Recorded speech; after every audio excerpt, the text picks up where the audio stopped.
자, 김일성이 노래한 장면 공개가 좀 됐습니다. 과연 북한의 최고 권력자들의 18번은 무엇인지 경민대 강명도 교수와 함께 얘기 나눠보겠습니다. 안녕하십니까? 네, 안녕하십니까? 자, 김일성의 육성 몇 번이나 공개된 적이 있을까요? 저희가 그 음성 공개하겠습니다. 같이 한번 들어보겠습니다.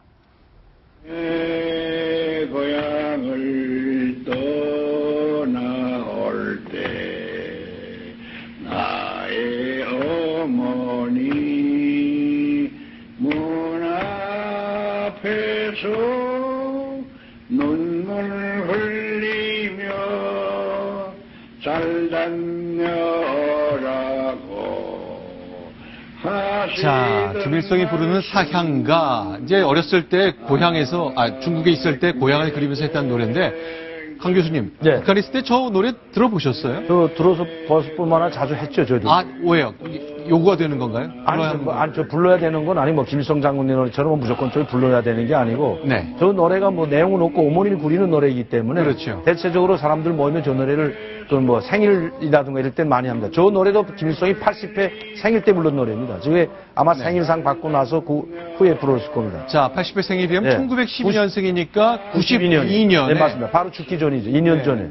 네, 사망 2년 전인데 예. 그 주위에 서서 가만히 듣고 있는 북한 고위 관리들 좀 모습이 궁금한데 예. 저런 게 굉장히 낯선 장면 같아요. 김일성이 노래하는 걸 일반 주민은 알 수도 없지만 반응을 보시기에 어떠세요? 가만히 손을 모으면서 듣고 있네요. 그러니까 좀 슬픈 감정을 짓고 있잖아요. 뒤에 있는 사람이 웃는 사람은 하나도 없어요. 저 웃는 노래가 아니고 네. 옛 어머니를 추억해서 부르는 노래이기 때문에 거기서 웃을 수 있고 그런 노래는 아니라고 생각합니다. 네, 그러면 할아버지 김정일 세습 왕조의 출발점인데 저렇게 노래를 불렀거든요. 자, 아들 김정일도 음악 좋아해서 가수 최진희 씨도 평양에 불렀는데 네. 당시 이런 일이 있었네요. 네, 어떠세요? 그러니까 최진희 씨뿐만 아니고 네. 노래뿐만 아니고 김정일이가 음악을 좀 좋아하는 것만은 맞습니다. 그러니까 네. 영화 광인데다가 수천 편의 영화를 외국 영화를 서정했을 뿐만 아니라 네. 한국 노래가 들어오면 그때 노래 들어오는 인기 가요들이 전부 다 김정일이한테 갔습니다. 그럴 정도로 한국 노래에 대해서 가장 관심을 보였고 노래를 좋아했죠. 그 중에서 최진희 노래라는 겁니다. 최진희 가수의 오통일 코리아라는 점. 자, 1차 남북 정상회담 직후에 화해 무드가 표면적으로 보였을 바로 저 시점의 얘기인데요. 자, 이런데 이런 얘기가 보이네요. 이제 최진희를 김정일이 초청을 했는데 고위급 인사들과 다 같이 갔는데 가수인 최진희에게는 벤츠 승용차가 제공이 됐고 나머지 방송사 사장 등에게는 버스를 타라 그랬다. 역시 김정일의 선호가 딱 나오네요. 그러니까 김정일이가 방문한 건 말하자면 남북 정상회담 주기를 맞아가지고 간 거 아닙니까? 그렇죠. 축하해서 간 건데 거기에 최진이라는 김정일이가 가장 좋아하는 가수가 왔기 때문에 네. 아마 거기는 벤츠를 줬다는 것은 김정일이 취향이죠, 그게. 네. 자기가 하고 싶은 대로 하는 거 아닙니까? 북한이 김정일도 마찬가지고 김정일도 마찬가지지만 네. 최고 지도자 자기 마음대로 하기 때문에 네. 국회의원보다도 오히려 최진이가 더 마음에 들었다는 거죠. 마음에 든다는 게 또 다른 마음의 감정이 아니고 자기가 좋아하는 가수가 왔기 때문에 네. 마음에 드니까 벤츠를 제공했겠죠. 그랬겠죠. 그러면요. 제가 이 노래를 상당히 김정일이가 많이 불렀고 네. 또 이자연 가수의 찰랑찰랑 네. 술은 항상 김정일 옆에는 네. 술과 여자가 있었어요. 그럼 네. 음악이 있어야 될 거 아닙니까? 그렇죠. 그래서 이제 음악을 좋아했는데 북한에 나오는 노래들은 당중앙의 불빛이라든가 세상의 문화, 김성래 이런 노래 가지고 술 마실 수는 없잖아요. 네. 그러니까 이런 이제 최진희 씨의 노래라든가 이자연 가수의 네. 노래를 좋아했던 거죠.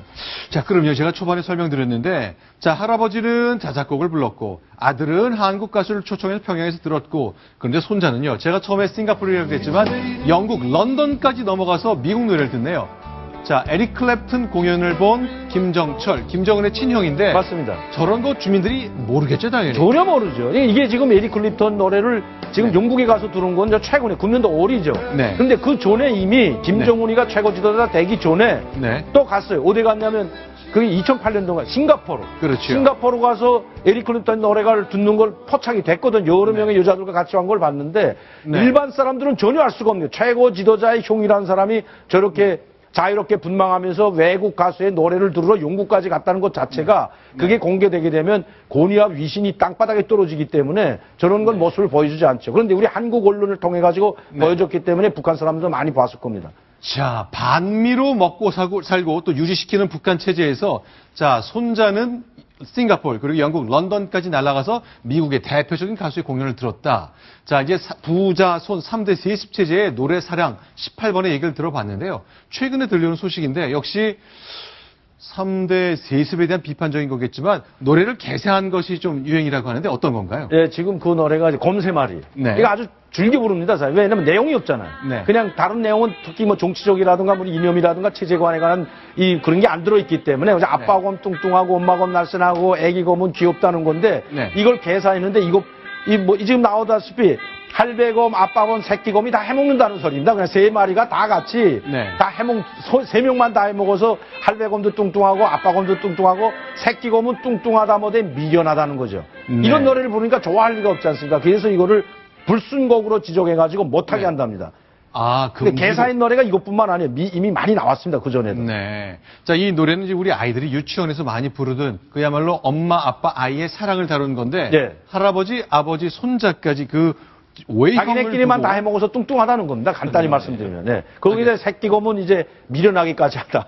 알겠습니다. 예. 그런데 또 하나 들려온 소식이요. 북한에 예전에 뭐 천리마 운동도 있었지만 마식령 속도라는 말이 강조되고 있잖아요. 맞습니다. 예. 아파트 건설도 그렇게 빨리 한다면서요. 네, 마식령 속도, 그 다음에 나오는 게 네. 조선 속도, 평양 속도라고 하는데, 네. 새롭게 조선 속도라는 걸 만들었는데, 이 아파트를 네. 건설하는데, 네. 53층 아파트를 6개월 만에 건설을 했답니다. 네. 근데 작년도 4월달에 이제 아파트가 붕괴돼가지고 최부일이가 그 공개 사과까지 하는 장면을 연출하지 않았습니까? 저게 노동신문에도 나오고. 평양 거리인가요? 이게 과학자 아파트, 대동강변에 있는 과학기술자 거리입니다. 거기에 있는 아파트죠. 네. 53층이면 상당히 높은데 저 아파트를 6개월 만에 건설했다는 겁니다.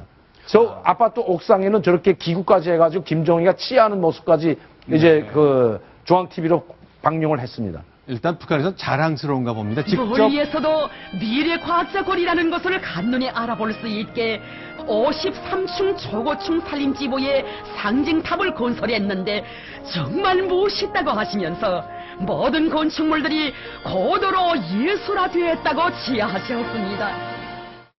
야, 저 장면 뭐 헬리콥터나 그 무인 헬리캠을 이용해서 촬영한 것 같은데 얼핏 외견만 보면 굉장히 고급스러워 보이네요. 근데 문제는 저 53층의 아파트에 들어가는 사람들은 과학기술자들뿐만 아니라 간부들도 사는데 네. 상당히 불안해한다는 겁니다. 언제 자그마한 지진에도 무너질지 모를까 봐 상당히 불안해하고요. 네. 두 번째는 뭐냐면 53층까지 올라가는 엘리베이터가 아침에 1시간, 저녁에 1시간입니다. 그 시간 놓치게 되면 네. 탈 수가 없어요. 집에서 기다렸다가 네. 그 시간 기다렸다 올라가야 되고 그 시간 또 기다렸다 내려와야 되기 때문에 네. 누구도 달가워하지 않습니다. 이른바 집값이 제일 비싸고 선호하는 로열층이라는 게 이제 서울에서 쓰는 말인데 네. 북한에서는 엘리베이터가 없기 때문에 5층에서 10층 정도가 로열층이다. 근데 5층에서 10층 아니고 지금 최근에 사람들이 이야기하면 1층에서부터 5층까지가 최고 로얄층입니다. 아. 네, 1층에서 걸어갈 수 있는데 10층도 상당히 높거든요. 그걸 매일 아침에 걸어 다니면 우리처럼 다이어트 하는 사람들은 좋겠지만 북한엔 뭐 다이어트 이게 음식이 남아 돌아가야 다이어트도 하고 뚱뚱해지는데 네. 다이어트 하려면 김정은이가 다이어트 정도 돼야 되는데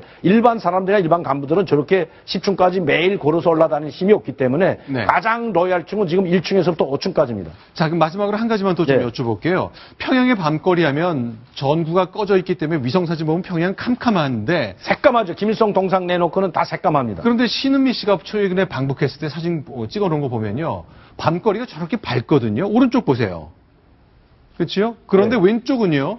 최근 일본인 관광객이 촬영에 올린 건데 어떻게 저 두 모습이 저렇게 다를까요? 그러니까 북한에서 이제 찍는 저렇게 허용된다고 찍으러 갈 때 연출하는 거죠. 전기를 보내줍니다. 네. 그리고 찍게 하고 또 이제 그 전기를 끄죠. 그런데 이렇게 몰래 찍은 카메라들을 몰래 찍어서 보여준 그 카메라를 찍어온 사진들을 보면 지금 현실입니다. 현실. 그러니까 어느 것이 진짜고 어느 것이 현실이냐면 지금 신은미 씨가 찍은 것은 저거는 선전용으로 북한이 살기 좋은 네. 평양이 낙원이라는 걸 보여주기 위해서 저렇게 화려한 모습을 연출해서 보여주는 것이고 이거는 국가가 승인해서 국가가 저기다 전기를 잠깐 보내줄 때 찍는 거고요. 네. 일반 사람들 관광객들이 몰래 찍은 일본이라든가 다른 사람들이 찍은 것도 여러 개가 있는데 지금 네. 유튜브에 올라와 있습니다. 그런 것들을 보면 저런 것이 지금의 평양의 모습입니다.